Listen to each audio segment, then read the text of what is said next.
नाशिक लोकसभेसाठी राष्ट्रवादी अजित पवार गटाची देखील बैठक, भाजपकडून प्रमुख दावेदारांची चर्चा आणि शिवसेना ही जागेसाठी आग्रही. पाहूया नेमका काय प्रकार नाशिकमध्ये सुरू आहे. नाशिक लोकसभेवरून महायुतीमध्ये रस्सीखेच सुरू असल्याचं पाहायला मिळतंय.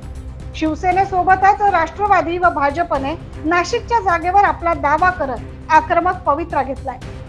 मंत्री छगन भुजबळ यांनी माघार घेतली असली तरी देखील जागा राष्ट्रवादीला मिळण्यासाठी आज सकाळी 11 वाजता नाशिक शहर आणि जिल्ह्याची तातडीची बैठक राष्ट्रवादीच्या पक्ष कार्यालयात बोलावून शक्ती प्रदर्शन करण्यात येणार आहे.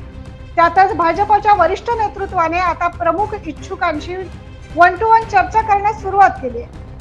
भाजपकडून ऐनवेळी ही जागा ताब्यात घेण्याच्या हालचाली सुरू झाल्या आहेत. दरम्यान शिवसेनेने ही मतदारसंघ आपल्याकडे राखण्यासाठी आग्रह कायम ठेवलाय. अशा आहेत नाशिक लोकसभेच्या जागेसाठी महायुतीतील हालचाल. शिवसेनेकडून खासदार हेमंत गोडसे हे 2दा निवडून आलेत, तरीही त्यांना अद्याप तिकिटाची घोषणा झालेली नाही. खासदार गोडसे किंवा पर्यायी उमेदवार शोधता आला नाही. जिल्हा प्रमुख अजय बोरस्ते स्वतःच्या उमेदवारीसाठी फारसे आग्रही नाहीत, तर शिवसेना ठाकरे गटाचे जिल्हा संघटक विजय करंजकर यांच्याही नावाची चाचपणी सध्या सुरू आहे. यामध्ये राष्ट्रवादीकडून नाशिक लोकसभा जागेचा दावा कायम असून सिन्नरचे आमदार माणिक कोकाटे तसेच माजी खासदार रविदास पिंगळे यांचंही नाव पुढे आहे. ऐनवेळी भुजबळांचे किंवा शेफाली भुजबळ यांचं देखील नाव दिल्लीतून येण्याची शक्यता पाहून समता परिषदेकडून भुजबळांसाठी जोर सुरू आहे. भाजपकडून नाशिक पूर्वचे आमदार राहुल ढिकले यांना पुन्हा एकदा विचारणा करण्यात आली आहे.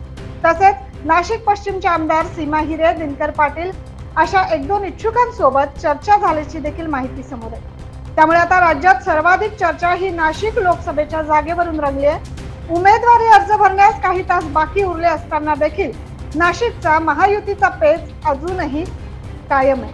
त्यामुळे ऐनवेळी नाशिकची जागा कोणाला मिळणार हे बघणं महत्त्वाचे ठरणार आहे. 9 न्यूज महाराष्ट्रासाठी प्रतिनिधी अमोल वाघ.